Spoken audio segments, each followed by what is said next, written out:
হায়াতুন নবী, ঠিক কিনা বলেন? আমার নবী কি? আর হুজুরের পর আমার নবী কি? হায়াতুন নবী। আল্লাহর হাবিব রাহমাতুল্লিল আলামিনকে জিজ্ঞাসা করে হাদিস লেখা হয়। ইমাম বুখারী আমরা হতে পারি নাই।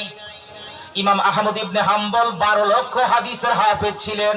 সুবহানাল্লাহ বলবেন না? সেই ইমাম আহমদ ইবনে হাম্বল আমরা হতে পারি নাই। ভারতের একই পরিবারে তিনজন মুহাদ্দিস, শাহ আব্দুর রহিম দেহলভী রাহমাতুল্লাহি আলাইহি, শাহ আব্দুল হক মুহাদ্দিসে দেহলভী রাহমাতুল্লাহি আলাইহি, শাহ ওয়ালিউল্লাহ মুহাদ্দিসে দেহলভী রাহমাতুল্লাহি আলাইহি।